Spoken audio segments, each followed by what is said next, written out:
जय हिंद दोस्तों, मैं महेंद्र शर्मा स्वागत करता हूं वन वर्ल्ड हिंदी में आपका। उम्मीद करता हूं आप खुश और स्वस्थ है। दोस्तों आइए दिखाते हैं पाक मीडिया की एक और लेटेस्ट डिबेट, जिसमें कैसे अब पाकिस्तान की महंगाई, इन्फ्लेशन और बढ़ते हुए रेट पे चर्चा पाकिस्तान के ही एक इकोनॉमिस्ट बता रहे हैं कैसे पाकिस्तान में आने वाले समय में कितनी महंगाई बढ़ेगी। क्योंकि अभी आने वाले IMF के लोन से भी पाकिस्तान पे जो बोझ पड़ने वाला है वो कहीं ना कहीं पाकिस्तान की जनता को ही भुगतना पड़ेगा। और आने वाले समय में पेट्रोल और डीजल के जो रेट बढ़ने जा रहे हैं वो भी पाकिस्तान की आम पाकिस्तानियों की पहुंच से बाहर हो रहे हैं। तो दोस्तों आइए दिखाते हैं आपको ये बहुत ही ज़बरदस्त विश्लेषण पाकिस्तान की अर्थव्यवस्था पे और पाकिस्तान के इकोनॉमिस्ट द्वारा किया गया। तो दोस्तों देखिए डिबेट और कमेंट में अपनी प्रतिक्रिया जरूर दें। लास्ट में आपसे रिक्वेस्ट करूँगा, चैनल पर नए हैं तो चैनल को सबसे पहले सब्सक्राइब करें, लाइक शेयर कमेंट जरूर करें। दोस्तों जय हिंद, वंदे मातरम, भारत माता की जय। दोस्तों गैस, टैक्सेस और सब्सिडी के खात्मे पर जो है इन मामलात पर बातचीत होगी। अगर मुज़ाकरात कामयाब हो जाते हैं तो पाकिस्तान के लिए IMF के कर्ज प्रोग्राम का हजम $6 अरब से बढ़ाकर $8 अरब कर दिया जाएगा। अब सवाल ये है कि पाकिस्तानी हुकूमत IMF की जो सख्त शराइत हैं क्या इनको तस्लीम भी करेगी या नहीं। जबकि गैर मुल्की अदायगियों में जो अदम तवाज़ुन है और महंगाई के बायस स्टेट बैंक ने अप्रैल के महीने में शरह सूद में 2.5% का मज़ीद इजाफा किया, जिसके बाद बुनियादी शरह सूद 12.25% तक पहुँच गई है, जो महंगाई में इजाफे का बायस है। शरह सूद की वजह से होने वाली महंगाई की सूरत हाल को मद्देनजर रखते हुए federation of Pakistan chambers of commerce and industry ने वज़ीर-ए-आज़म शहबाज शरीफ को मुल्क में मुआशी इमरजेंसी नाफिज करने के लिए ख़त लिखा है। इस खत के मुताबिक गिरते ज़र मुबादला के ज़खायर और महंगाई की सूरत हाल बहुत ही ज़्यादा तशवीश का बायस है। गैर ज़रूरी अशिया की जो इम्पोर्ट है, दरामद है, इस पर मुकम्मल पाबंदी लगाई जाए। लॉकर्स में रखे डॉलर्स को बैंकिंग चैनल में लाने के लिए हुकूमत मराद फराहम करे, जबकि महंगा ईंधन और बिजली आवाम को सस्ती बेचने की रविश को इसको तर्क किया जाए, क्योंकि इस सब्सिडी से ख़जाने पर बोझ बढ़ रहा है। जहां मुल्क के चैम्बर ऑफ कॉमर्स के लोग हालात के पेश नज़र दुहाइयाँ देते नज़र आते हैं, वहाँ सोचिए आम आवाम का क्या हाल होगा। इसी पे बात करने के लिए नाज़रीन मुझे ज्वाइन कर रहे हैं माहिर मौशा डॉक्टर इशफाक हसन साहब। अस्सलाम वालेकुम, बहुत बहुत शुक्रिया डॉक्टर साहब आपका। डॉक्टर साहब, इसमें कोई शक नहीं है मौजूदा नई हुकूमत के लिए मुआशी लिहाज से बहुत सारे चैलेंजेस हैं। आप यहीं से अंदाज़ा लगा लीजिए, रवां माली साल में लगभग $35 अरब के तिजारती खसारे का सामना है। डॉलर के मुकाबले में पाकिस्तानी रुपए की जो कदर है वो कम होती जा रही है। अभी आपको पता है शरह सूद में जो 2.5% इजाफा हुआ है, 12.25% इजाफा हुआ है। कारोबारी तबके के लिए मुश्किलात, आम आदमी के लिए मुश्किलात, ये कितने बड़े चैलेंजेस हैं इस हुकूमत के लिए और कैसे निपटेगी मौजूदा हुकूमत? ज़ाहिर जवाब तो इन्हीं को देना है अब। जी, लेकिन सबसे पहले मैं चीज़ तो ये बता दूं कि जिस तरीके से हमने पाकिस्तानी कौम को बताना शुरू किया है कि मईशत तबाह हो गई है, बर्बाद हो गई है, कुछ नहीं बचा, ये सियासी नारे हैं। क्योंकि मैं एक सियासी आदमी हूँ नहीं, मैं सीधा एक टीचर आदमी हूँ, पढ़ाता हूँ बच्चों को और कुछ तालिब इल्म भी हूँ इकोनॉमिक्स का, तो इसलिए मैं इन सब चीज़ों पे बिलीव नहीं करता हूँ। मैं आपको बता दूँ कि इस वक्त फैक्चुअल पोजीशन क्या है, ताकि आगे आपको बताने में मुझे आसानी हो सके। सही।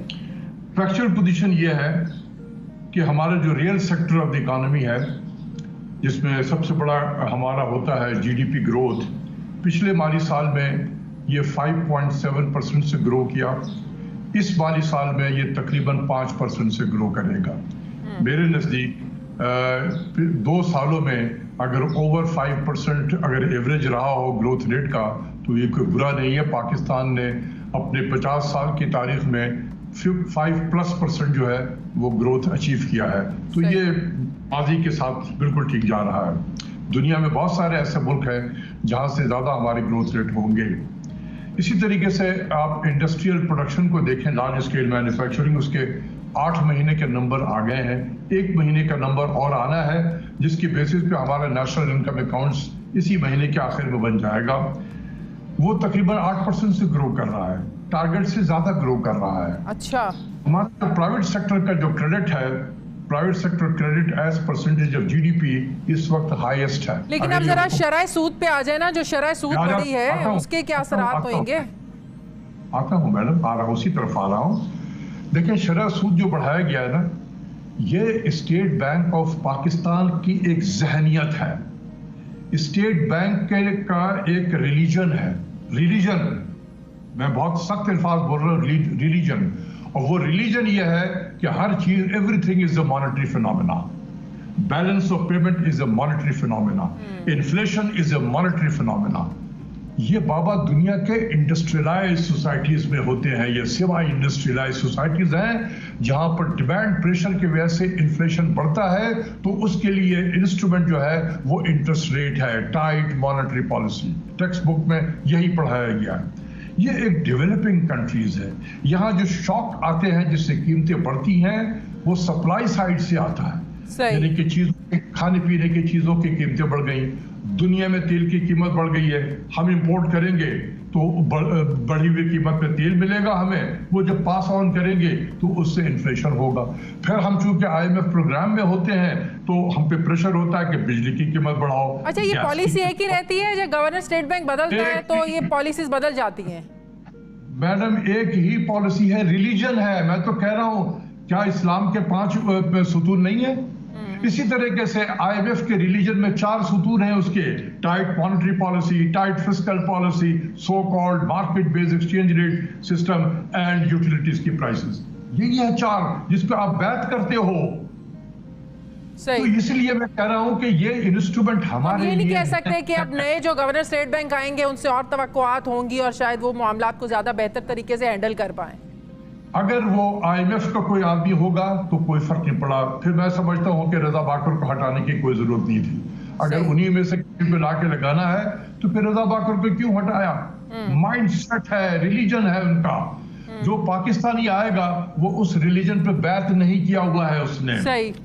लेकिन डॉक्टर साहब, क्या ये बात दुरुस्त है जो हमें उज़र दिया जाता है, ये जो रीज़न दी जाती है इंटरेस्ट रेट को बढ़ाने की, कि ये स्टेट बैंक के लिए उस वक्त ज़रूरी हो जाता है जब सप्लाई के मुकाबले में डिमांड बढ़ती है, तो महंगाई में इजाफे को रोकने के लिए ज़रूरी हो जाता है कि शरह सूद बढ़ा दी जाए ताकि बैंकों से कर्ज लेने वाले जो कारोबार हैं वो कारोबारी फ्लो के कम कर्जा लें।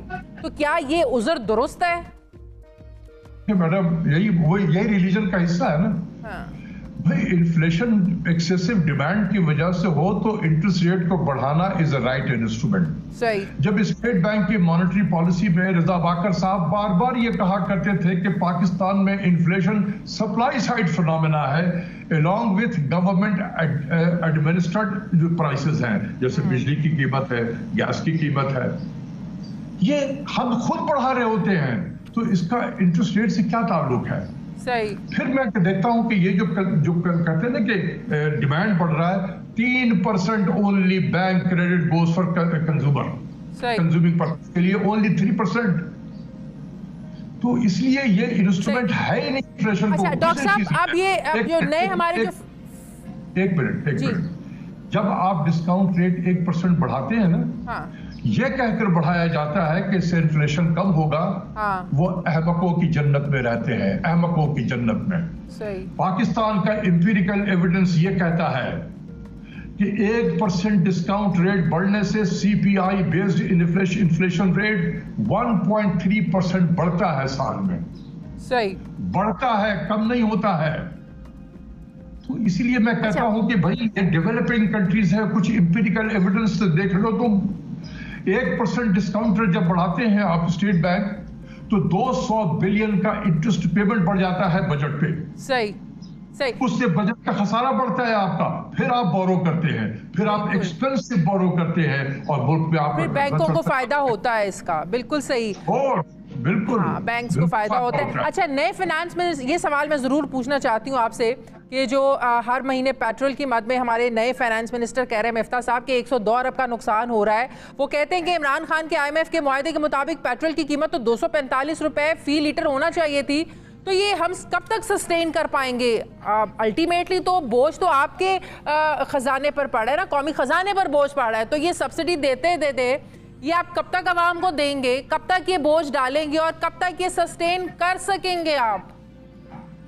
मैडम, अगर आप बुरा ना माने तो मैं आपको एक छोटा सा आपके नाज़रीन के लिए स्टोरी, बिल्कुल आपने जो सवाल किया, जब मैं मिनिस्ट्री ऑफ फाइनेंस में था और उस वक्त मैं पाकिस्तान हुकूमत का तर्जुमान था, तो उस वक्त जब इराक पे अमेरिकियों ने हमला करने का प्लान बनाया और ऐसा लग रहा था कि कल हो जाएगा, परसों हो जाएगा, तो तेल की कीमतें तेजी से बढ़नी शुरू हो गई और हम पास ऑन नहीं कर रहे थे। तो बिल्कुल आप ही की तरह एक तर्जुमान ने, एक एंकर पर्सन ने मुझसे पूछा कि ये तो आप बजट को बर्बाद कर देंगे, ये कब तक आप पेट्रोल की कीमत नहीं बढ़ाएंगे और ये कब तक इस तरीके से चल सकता है, ये तो पाकिस्तान का बजट तबाह हो जाएगा। तो मेरा जवाब होता था, हम सब इसको मॉनिटर कर रहे हैं, देख रहे हैं। जैसे ही तेल की कीमत हमने बढ़ाई, उसी एंकर पर्सन ने मुझसे पूछा, ओहो आप तो गरीबों को मार देंगे, या आप गुर्बत दूर करने आए हैं या गरीबों को मारने के लिए आए हैं। तो मुझे समझ में नहीं आया कि नहीं बढ़ाओ तो प्रेशर, बढ़ा दो तो प्रेशर।